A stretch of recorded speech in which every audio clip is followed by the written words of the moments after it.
గురువుగారు, ఈ రోజు నుంచి జ్యేష్ఠమాసం మొదలైంది. అధిక జ్యేష్ఠమాస విశిష్టతను వివరించండి. నమశివాభ్యాం నవయౌవనాభ్యాం పరస్పరాశ్లిష్టవపుర్ధరాభ్యాం నగేంద్రకన్యా వృషకేతనాభ్యాం నమో నమః శంకర పార్వతీభ్యాం. ఈ పరాభవనామ సంవత్సరంలో జ్యేష్ఠమాసం అధికంగా కూడా ఉంటుంది. అప్పుడప్పుడు కొన్ని మాసాలు అధిక మాసాలు వస్తాయి. ఇప్పుడు ఇవాళ నుంచి ప్రారంభమైంది అధిక జ్యేష్టం. రేపు 15వ తారీఖు జూన్ తర్వాత మళ్ళీ నిజ జ్యేష్ఠమాసం వస్తుంది.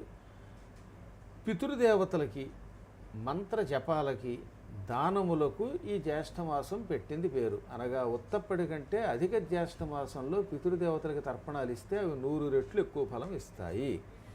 దానం కూడా అంతే. అందుకే ఒక గజం దానం చేస్తూ 100 గజాల దానంతో సమానం. దీంతో పాటుగా తీర్థయాత్రలు కూడా కాశీ, గయా, ప్రయాగ ఇటువంటి తీర్థయాత్రలు ఇతర కాలములలో చేసే కంటే అధిక జ్యేష్ఠ మాసంలో కానీ ఎప్పుడైనా భవిష్యత్తులో అధిక ఆషాఢమాసం ఇంకేదైనా మొత్తం మీద అధిక మాసాలు వచ్చినప్పుడు చేస్తే వచ్చే ఫలం 100 రెట్లు ఎక్కువగా ఉంటుంది. అందున మన అదృష్టం ఈ సంవత్సరం అధిక జ్యేష్ఠ మాసంలో యమునా నదీ పుష్కరాలు కూడా ఏర్పడ్డాయి.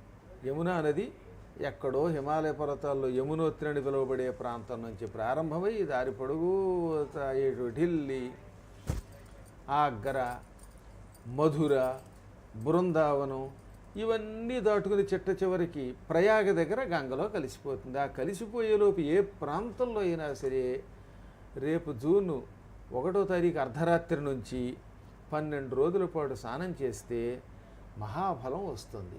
ఈ విధంగా తీర్థయాత్రలు అవి చేయాలి. ఈ కాలంలో చేసేటటువంటి తీర్థయాత్రలు కూడా మిగతా కాలాల్లో చేసే తీర్థయాత్రల కంటే 100 రెట్లు ఎక్కువ ఫలం ఇస్తుంది. దృష్టిలో పెట్టుకుని అధిక జ్యేష్ఠ మాసాన్ని సద్వినియోగం చేసుకోండి.